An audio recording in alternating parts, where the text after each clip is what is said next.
सुझाव के तहत आप एआरसी की रिकमेंडेशन को भी ध्यान में रखेंगे। एआरसी 2 ने कहा था कि lake of morality is a cause of every enemy. हमें सबसे पहले नैतिकता को प्रोत्साहित करना चाहिए। नैतिक में या किसी भी कर्मचारी की इफेक्टिविटी को कैसे बढ़ाया जा सकता है, उसके प्रभावशीलता को कैसे बढ़ाया जा सकता है, क्या काम किया जा सकता है, उसके संबंध में स्वच्छ और त्वरित प्रशासनिक कार्यवाही को करना ही सतर्कता कहलाता है। अब ये सतर्कता क्यों? क्योंकि सतर्कता अगर नहीं पाई जाती है तो अपव्यय बढ़ता है सिस्टम में। सतर्कता अगर नहीं पाई जाती है तो हानि उत्पन्न होती है, आर्थिक पतन उत्पन्न होता है। इसलिए अलर्टनेस या विजिलेंस होना बहुत अनिवार्य होता है। ऐसी स्थिति को ध्यान में रखते हुए हमने केंद्रीय सतर्कता आयोग, जिसको सेंट्रल विजिलेंस कमीशन कहा जाता है, उसको गठित किया गया। सेंट्रल विजिलेंस कमीशन हमारे देश की एक शीर्षस्थ सतर्कता संस्थान है। ये किसी भी मंत्रालय या संगठन के अधीन काम नहीं करती है, अपितु ये सीधे संसद के प्रति उत्तरदायी होती है। सीवीसी का मुख्यालय नई दिल्ली में बनाया गया है। नई दिल्ली में रह करके वो अपनी कार्यवाहियों को संचालित करता है। अब बात आती है कि सीवीसी का गठन कैसे किया जाता है। तो भारत में सीवीसी को फरवरी 1964 में के संथानम कमेटी की रिकमेंडेशन पर गठित किया गया था। के संथानम समिति के संथानम की अध्यक्षता में एक भ्रष्टाचार निरोधक समिति के रूप में गठित की गई थी और इसने जो रिकमेंडेशन दिया उसी रिकमेंडेशन के आधार पर सीवीसी को गठित किया गया था। सीवीसी संसद के द्वारा एक अधिनियम पारित करके बनाया गया, जिस अधिनियम को केंद्रीय सतर्कता आयोग अधिनियम 2003 कहा जाता है। इसके माध्यम से इसे एक सांविधिक दर्जा प्रदान किया गया। यह एक बहुसदस्यीय निकाय है, 3 सदस्य इसमें पाए जाते हैं। सीवीसी किसी भी मंत्रालय या विभाग के अधीन काम नहीं करता है, अपितु ये एक स्वतंत्र निकाय के रूप में काम करता है जो केवल संसद के प्रति उत्तरदायी होता है। अप्रैल 2004 में भारत सरकार ने एक संकल्प पारित किया था और उस संकल्प के माध्यम से ये कहा था कि केंद्रीय सतर्कता आयोग भ्रष्टाचार के किसी भी आरोप को प्रकट करने या कार्यालय के दुरुपयोग करने के संबंध में शिकायत प्राप्त कर सकता है और उन शिकायतों पर उचित कार्यवाही कर सकता है। तो 2004 में सीवीसी के अधिकार क्षेत्र को और ज्यादा व्यापक बना दिया गया था। अब इसका कार्य सिर्फ विजिलेंस न होकर के भ्रष्टाचार जैसी गतिविधियों को उजागर करना और उनके संबंध में कार्यवाही करने का दायित्व भी सौंप दिया गया। सीवीसी का स्ट्रक्चर के बारे में भी चर्चा कर लेते हैं। इस करने के लिए योग्य कि यदि कोई सीवीसी है वो दिवालिया घोषित हो जाता है तो उसे पहले ही पदमुक्त कर दिया, तो वह अन्य आयुक्तों को उनके दुराचरण या अक्षमता के आधार पर भी पदमुक्त किया जा सकता है। यदि वो केंद्रीय सरकार के किसी अनुबंध या कार्य में सहभागिता की शर्तें क्या क्या होती हैं, इनको भी ध्यान रखना है। एक केंद्रीय सतर्कता आयोग वेतन भत्ते और सेवा शर्तें वही प्राप्त करता है जो संघ लोक सेवा आयोग के अध्यक्ष को प्राप्त होती है। अर्थात अगर वो सीवीसी का अध्यक्ष है तो जो वेतन भत्ते संघ लोक सेवा आयोग के अध्यक्ष को प्राप्त होते हैं वो उसे प्राप्त होंगे, और अगर वो अन्य आयुक्त है तो संघ लोक सेवा आयोग के अन्य सदस्यों के बराबर वेतन भत्ते उसको प्राप्त किए जाएंगे। एक शर्त भी है, सीवीसी के कार्यकाल के दौरान उसके वेतन भत्तों में कोई भी अलाभकारी परिवर्तन नहीं किया जाएगा। अर्थात जो वेतन उसको मिल रहा है उसको कम नहीं किया जा सकता है, ये एक कंडीशन होता है। कोई अलाभकारी परिवर्तन नहीं किया जाएगा, ये ध्यान रखना है। सीवीसी के कार्यों में कुछ महत्वपूर्ण स्थितियां बनती हैं। कौन कौन से कार्यों का निर्वहन करता है? तो एक तो आप जानते हैं कि सीवीसी विजिलेंस का काम करता है, सतर्कता का होता है, इसका चरित्र न्यायिक होता है, जुडिशियरी पावर इसके पास होती है और दीवानी न्यायालय की शक्तियां इसको प्राप्त होती हैं। सीवीसी अपनी प्रक्रिया को विनियमित करने का भी अधिकार प्राप्त करता है। भारत का सीवीसी भारत सरकार के विभिन्न विभागों, अधिकारियों, कर्मचारियों से संबंधित भ्रष्टाचार नियंत्रण की एक सर्वोच्च संस्था है जो भ्रष्टाचार को भी रेगुलेट करता है। तीसरी महत्वपूर्ण बात है कि सरकारी संगठनों में विभिन्न प्राधिकारियों को उनके सतर्कता कार्यों की योजना बनाने, उन योजनाओं को निष्पादित करने, उनकी समीक्षा करने और सुलह के अंदर सुधार करने के लिए वो सलाह प्रदान करता है। सीवीसी भ्रष्टाचार या मल प्रैक्टिसेस करना, कुशासन की प्रवृत्तियों को रोकना या आभासी शासन को रोकना या अशासन को रोकना, कार्यालय के दुरुपयोग आदि से संबंध में शिकायतों को सुनता है और उनका निपटारा करता है। एक बात यहां पर ध्यान रखना है कि कुछ ऐसी संस्थाएं और निकाय हैं जो सीवीसी के पास अपनी शिकायतों को दर्ज करवा सकते हैं, जिनमें से केंद्र सरकार दर्ज करवा सकती है, लोकपाल है, या विशल ब्लोइंग करने वाला अधिकारी जो विशल ब्लोइंग करता है, सूचना प्रदाता है या कोई मुखबिर है या सचेतक है, वो भी सीवीसी में शिकायतें दर्ज करवा सकते हैं। इन सब कार्यों को सीवीसी के द्वारा संचालित किया जाता है। एक बात यहां पर ध्यान देने की महत्वपूर्ण है कि सीवीसी कोई इन्वेस्टिगेशन एजेंसी नहीं है, इसके पास इन्वेस्टिगेशन करने का कोई इंस्ट्रूमेंट नहीं होता है। ऐसी स्थिति में सीवीसी की डिपेंडेंसी दूसरी इन्वेस्टिगेशन एजेंसियों के पास होती है। अगर सीवीसी को कोई इन्वेस्टिगेशन करवाना होता है तो वो सीबीआई से करवाता है। सीबीआई से इन्वेस्टिगेशन करवाने के बाद जो रिपोर्ट आती है, उस रिपोर्ट का समेकन करने के बाद वो राष्ट्रपति के समक्ष अपनी रिपोर्ट को प्रस्तुत करता है। राष्ट्रपति का यह दायित्व होता है कि जो रिपोर्ट सीवीसी ने भेजी है वो संसद के दोनों सदनों पर वो रखवाएगा और वहां पर डिस्कशन किया जाएगा। सीवीसी के दायित्वों को सर्वोच्च न्यायालय ने भी बढ़ाने में महत्वपूर्ण भूमिका निभाई है। ये कुछ काम है सीवीसी के जो करता है। दो बातों में आपको सीवीसी पूरा ध्यान रखने की आवश्यकता है। एक तो सीवीसी विजिलेंस है जो एक्टिव करता है गवर्नेंस को, और दूसरा भ्रष्टाचार को निरोधित करता है, कमजोर करने की बात करता है। ये आपका सीवीसी। आइए हम लोग बात करते हैं आज विशल ब्लोइंग प्रोटेक्शन एक्ट पर या विशल ब्लोअर संरक्षण अधिनियम के संबंध में। क्या होता है विशल ब्लोइंग संरक्षण अधिनियम? ये कानून किसी ऐसे व्यक्ति की रक्षा करने के लिए निर्मित किया गया है जो किसी भी कथित तौर पर गलत कामों को उजागर करता है, कुशासन, भ्रष्टाचार, अधर्म, धोखाधड़ी, कुप्रबंधन, सरकार की इन सभी अव्यवस्थाओं को या किसी प्रशासन की इन अव्यवस्थाओं को जो व्यक्ति उजागर करता है, उस व्यक्ति को संरक्षित करने के लिए, सुरक्षा प्रदान करने के लिए जो अधिनियम निर्मित किया गया, उस अधिनियम को विशल ब्लोइंग संरक्षण अधिनियम कहा जाता है। इस अधिनियम का उद्देश्य देश की नौकरशाही में व्याप्त भ्रष्टाचार को खत्म करने की मुहिम को तेज करना है, ताकि लोगों को अवेयर किया जा सके, लोगों को अलर्ट किया जा सके और वो विशल ब्लोइंग का काम करना शुरू करें। इस कानून के संबंध में जो विधेयक लाया गया वो सबसे पहली बार लोकसभा में 27 दिसंबर 2011 को पारित किया गया। आगे चलकर 21 फरवरी 2014 को राज्यसभा में इस विधेयक को पारित किया और ये 2014 में विशल ब्लोइंग प्रोटेक्शन एक्ट 2014 के नाम पर बंद किया गया। बात आती है कि ऐसे क्या कारण हैं जिन कारणों से हमें विशल ब्लोइंग प्रोटेक्शन एक्ट को पारित करना पड़ा। तो ऐसे कई कारण हैं। देखिए, प्रशासन तंत्र में भ्रष्टाचार विद्यमान था और भ्रष्टाचार को जो व्यक्ति उजागर करता था, विशल ब्लोइंग करता था, उस व्यक्ति का जीवन असुरक्षित हो जाता था। सर्वोच्च न्यायालय ने कई निर्णयों में विशल ब्लोइंग की पेशकश की थी। एक केस सुप्रीम कोर्ट ने 2003 में देखा था सत्येंद्र दुबे का, जिन्होंने national highway authority of India में विद्यमान कदाचार को और भ्रष्टाचार को उजागर किया था। जब उन्होंने उस बात को उजागर किया सत्येंद्र दुबे ने, तो उन्हें अपने जीवन से हाथ धोना पड़ा। ऐसे कई मुकदमे सर्वोच्च न्यायालय में आए भ्रष्टाचार के, अनियमितता, कुताही बरतने के शासन में या कुप्रशासन के कई तरीके के ऐसे मामले आते थे। अगर इन मामलों को उजागर किया जाता था तो विशल ब्लोइंग करने वाले व्यक्ति को मार दिया जाता था, ठेकेदारों के द्वारा, अधिकारियों के द्वारा, राजनेताओं के द्वारा, क्योंकि बहुत सारे मामलों में राजनेता भी इन्वॉल्व हुआ करते थे भ्रष्टाचार में। तो ऐसी स्थिति में यह महसूस किया गया, यह आवश्यकता महसूस की गई कि हमें विशल ब्लोइंग करने वाले व्यक्ति को या अलर्ट या अलार्म करने वाले व्यक्ति को सुरक्षित करने के लिए प्रावधान करने चाहिए। मार्च 2011 में सुप्रीम कोर्ट ने देश में विशल ब्लोइंग के संरक्षण के लिए दिशा निर्देशों को जब सुप्रीम कोर्ट से मांगा गया तो सुप्रीम कोर्ट ने दिशा निर्देश जारी करने से इनकार कर दिया, क्योंकि सुप्रीम कोर्ट ने यह कहा कि सुप्रीम कोर्ट कानून बनाने की शक्ति नहीं रखता है। लेकिन सुप्रीम कोर्ट ने सरकार को यह आगाह भी किया कि सरकार को इस क्षेत्र में सशक्त कदम उठाने चाहिए। आगे चलकर के अगस्त 2013 जस्टिस के.एस. राधाकृष्णन और जस्टिस अर्जन कुमार सीकरी की पीठ ने एक फैसला सुनाया। भ्रष्टाचार निरोधक अधिनियम 1988 के तहत उन्होंने इस फैसले को सुनवाया और विशल ब्लोइंग करने वाले व्यक्तियों को संरक्षित करने की पेशकश की। तो सुप्रीम कोर्ट के बहुत सारे डिसीजंस को ध्यान में रखते हुए विशल ब्लोइंग्स को आगे चलकर के 2014 में पारित कर दिया। तो आप ऐसा कह सकते हैं कि सुप्रीम कोर्ट की विशल ब्लोइंग को उजागर करने में एक महत्वपूर्ण भूमिका रही।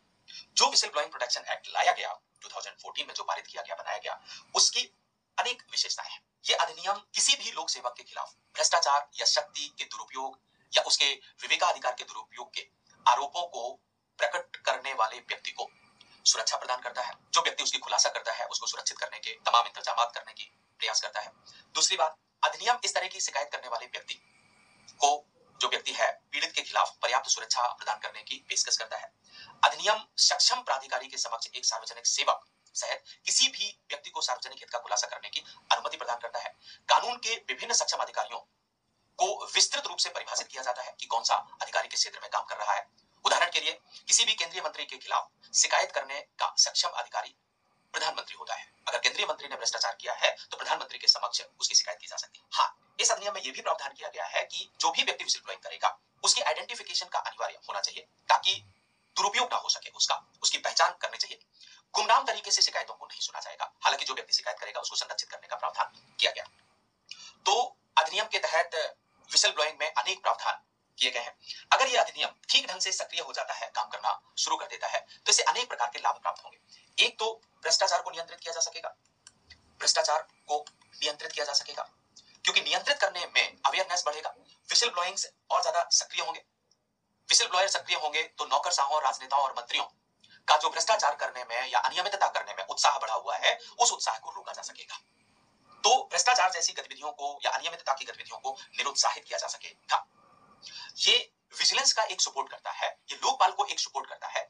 इन सभी संगठनों को, अर्थात आप कह सकते हैं कि जितनी भी इंटेलिजेंस और जांच समितियां हैं, उन सभी इंटेलिजेंस और जांच समितियों को विजिल ब्लोइंग के माध्यम से सहयोग प्राप्त हो सकेगा और वो पारदर्शिता को बढ़ाने में कारगर भूमिका निभाएंगे। तो 2014 में पारित हुआ यह अधिनियम कारगर साबित हो सकता है, लेकिन इस अधिनियम में अभी भी बहुत सारी जटिलताएं विद्यमान है, जिस कारण से विजिल ब्लोइंग बहुत सक्रिय तरीके से कामयाब नहीं हो पाया। सबसे पहली बात की, जब तक इस क्षेत्र में हम सक्रिय कदम नहीं उठाते हैं, तब तक विजिल ब्लोइंग प्रोटेक्शन एक्ट एक महज पेपर टाइगर बनकर के रह जाता है।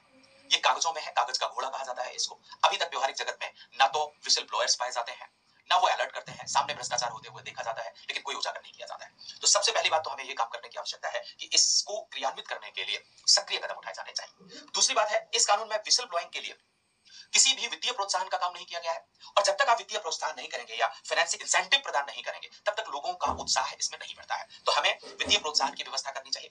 तीसरी बात, शिकायतकर्ता पर हमला करने वाले के लिए किसी प्रकार के जुर्माने की व्यवस्था इस अधिनियम में नहीं की गई है। अगर कोई शिकायत करता है, उसके ऊपर कोई अधिकारी है या कोई राजनेता है, हमला करता है, तो उसे किस प्रकार का पनिशमेंट दिया जाएगा, उस पनिशमेंट का उल्लेख इस अधिनियम में होना चाहिए। चौथी महत्वपूर्ण बात है कि आयकर, खुफिया और आपराधिक जांच निदेशालय विजिल ब्लोवर के लिए सशक्त एकमात्र एजेंसियों में से एक है। तो ये आपको कुछ जटिलताएं हैं, जिन जटिलताओं का यह अधिनियम सामना कर रहा है।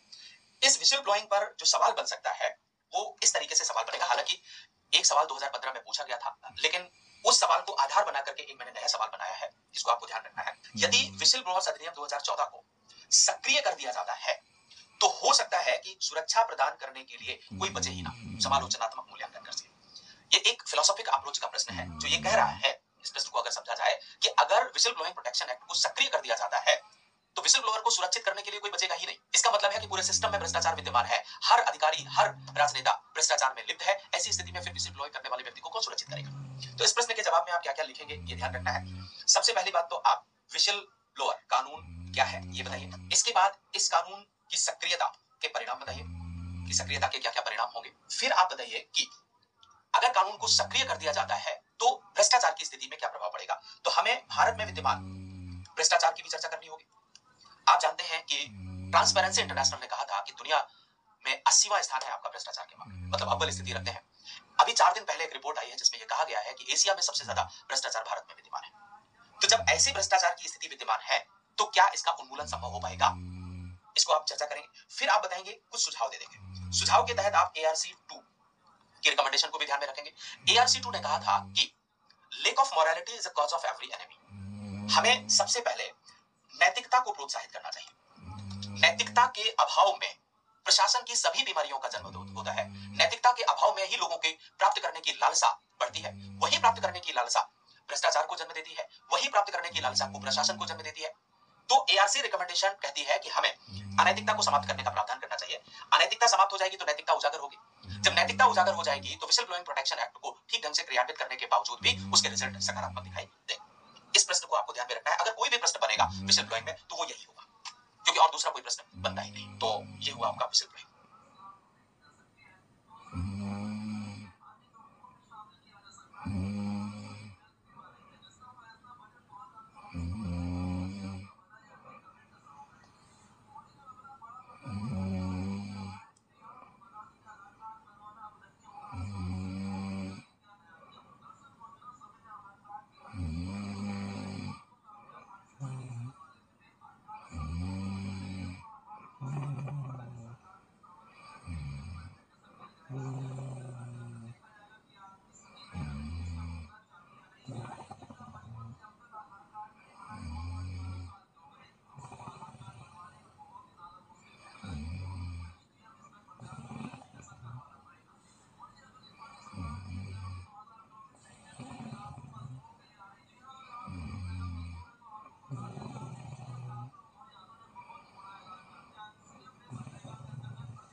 ठंडी नहीं लगे ना? हाँ ठंडी नहीं लगे? नहीं ओढ़े है एक वहाँ कहीं रख दी, रुक जाइए। के का टैब का हो गए ऊँगा रख ले अच्छे से। ठीक रख दे था। अच्छे सोबा लाइट ऊँगा रखा। ठंडी नहीं लगे?